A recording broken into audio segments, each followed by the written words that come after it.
Well, hello and good morning. I'm back at last.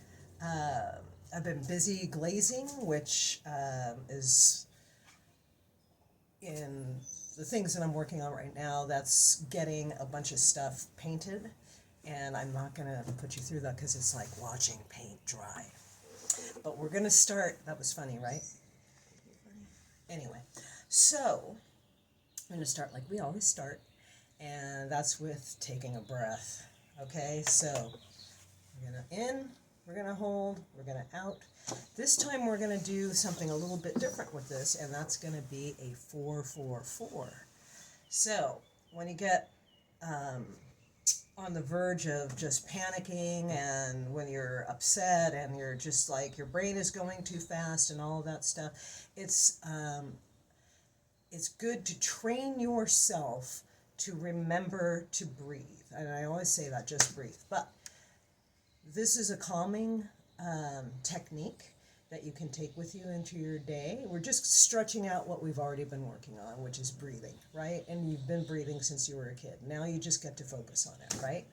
All right, so we're going to breathe in through our nose, hold it, breathe out through our mouths, 4 counts in, 4 count hold, and 4 counts out. They call it 4-4-4 for a reason. Okay, so here we go.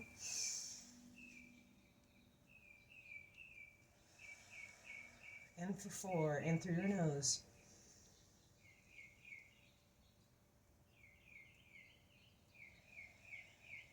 Do you feel your shoulders dropping? Okay, so in.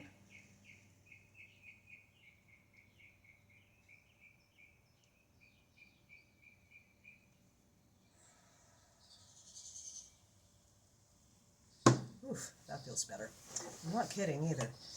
My brain's just been going a million miles a minute, and I come to find out that that's kind of part of the artist thing, is our brains just look at things differently.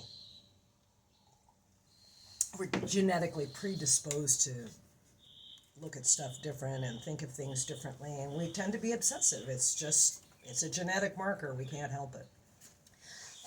Just like, Shaquille O'Neal can't help being tall. It's just one of those things. So since I haven't been on the wheel for a while, I'm just going to start simple, and I'll do a cup body. I am going to start making some bowls again soon, and I've got to think about if I'm going to do Halloween stuff this year, because I do some really cool jack-o'-lanterns and stuff like that I hand make. And some of them I do cute, and some of them I do scary and all of that, but they're all wonderful. And you can actually put a real life candle in them if you choose to, but anyway, I won't go down that rabbit hole. But, so I'm just going to do kind of like a warm-up thing. I really have not done anything this morning on this as of yet, except for wedge my clay. So there you go. And then, on top of that, let me get this centered. On top of that, I've been thinking a lot about some of the dialogue that's going on nowadays with this, what is to me a very bizarre battle of men versus women.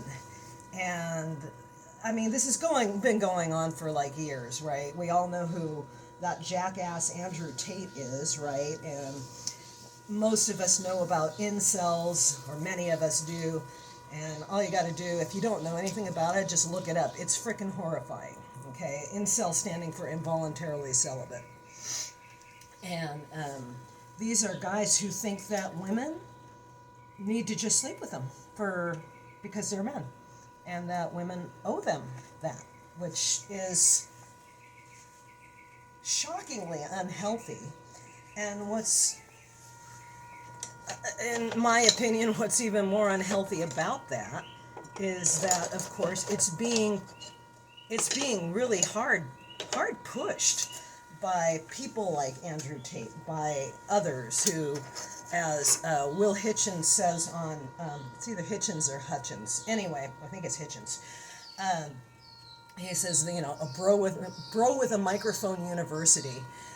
So it's either a bro with a microphone or it's a bro with a whiteboard, or it's a bro in a room with a bunch of like young 20s girls who don't have enough life experience to tell them to go and fly a kite.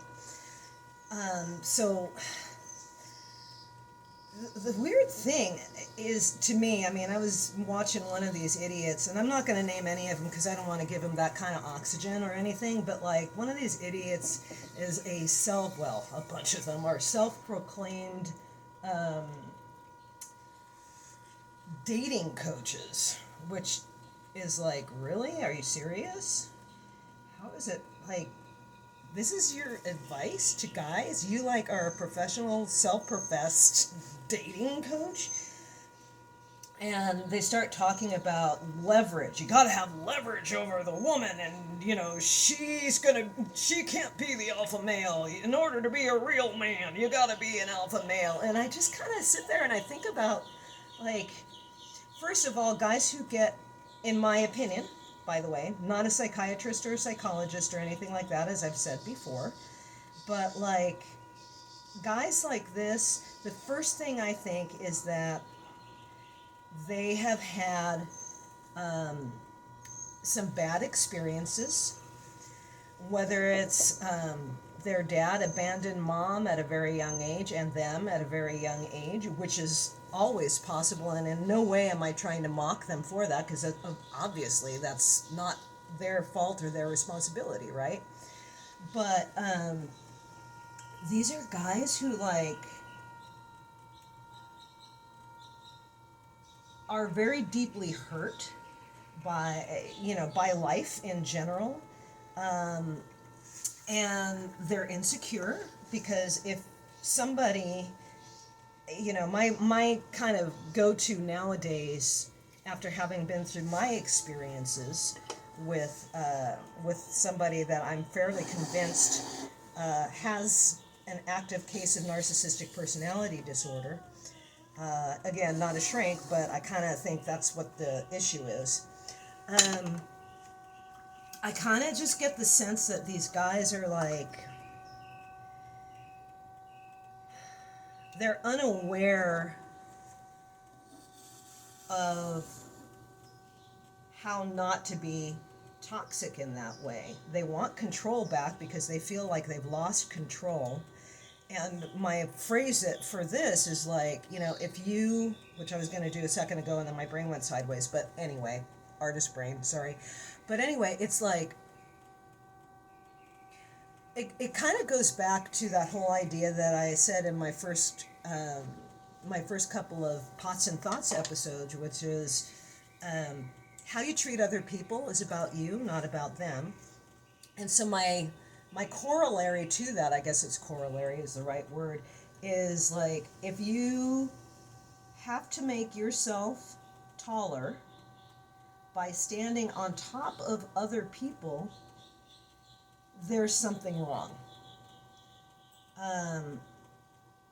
And I say that for both men and women. I mean, there are women out there who are just, they don't behave well. They don't know how to behave well. But, in defense of women, like, we generally deal with a lot of stuff from the time we're little, in terms of being told that when we don't want, anybody touching us, it's stop making a big deal out of it, and let this creepy old man touch you or whatever, it's that kind of thing. So, women don't have the best of examples sometimes either.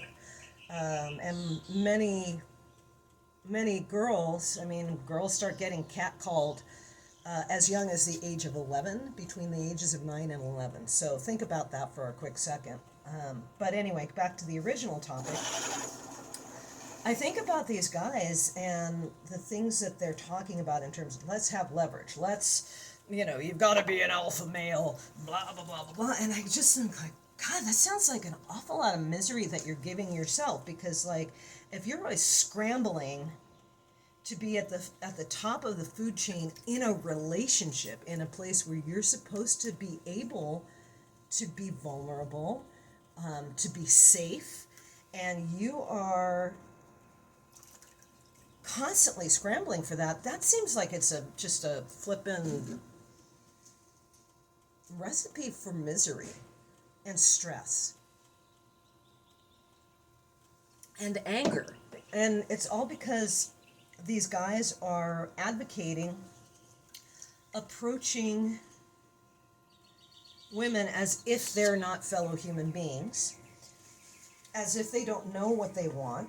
And if they do know what they want, they're approaching women as if what they want is bad and it's threatening to them. It's clear that it's really threatening to them.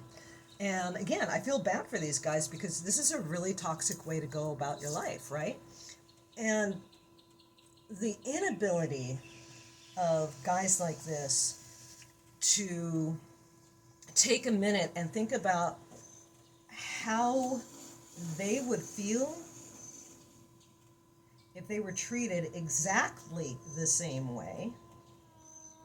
I just, it's like it's really basic, isn't it? And they're missing the point, in my opinion.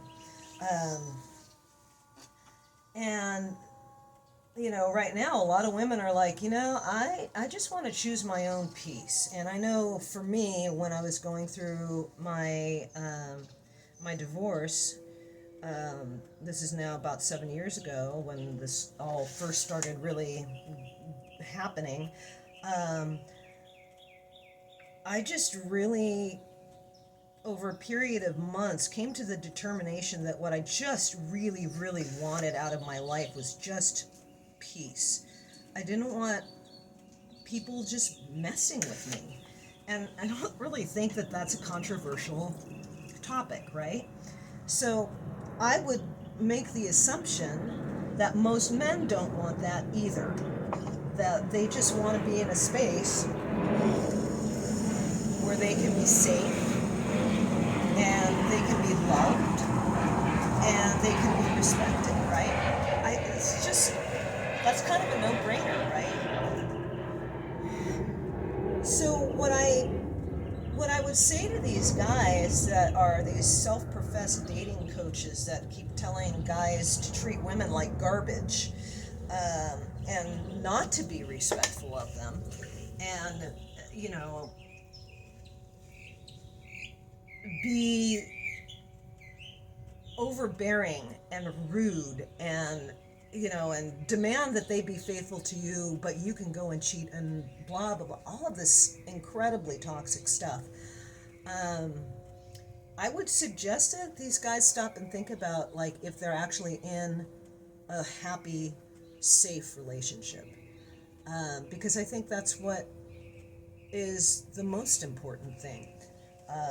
If you're going to be in a good, healthy relationship, being in a space where you can trust your partner to truly have your best interest at heart, not just say it and give up all your power to me because I am the alpha male, which is just stupid. It's like, this is not like, I can only be a man if you let me run your entire life as if you're an idiot and can't make your own choices.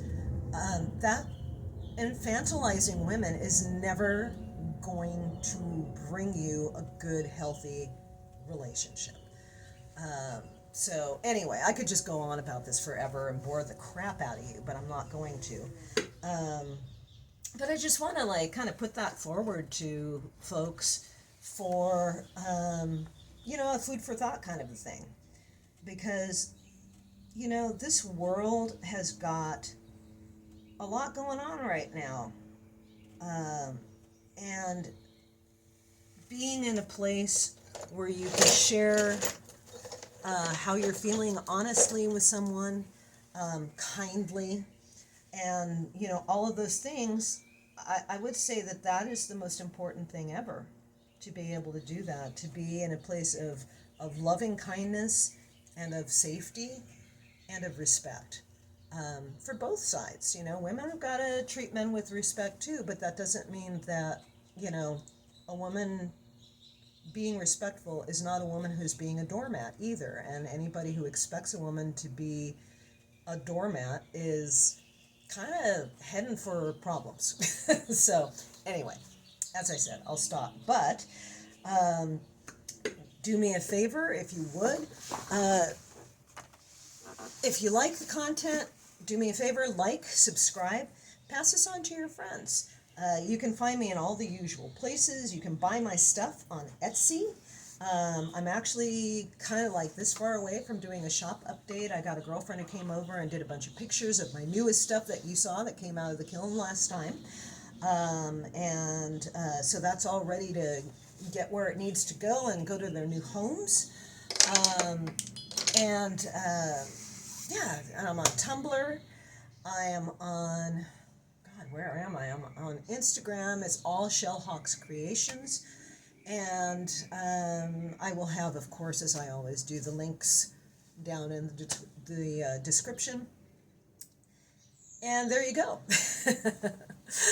I hope this has been something that's thought-provoking for you. I would love for you to start a conversation in the comments. That would be awesome. And let me know what you think. Let me know how you feel about these things. Just, as always, be respectful and be kind to each other and to me, please, because I'm a delicate flower. And above all, just breathe. Just take that minute in life. Just breathe. Thanks for being here at Pots and Thoughts. I'll see you next time. Have a good day.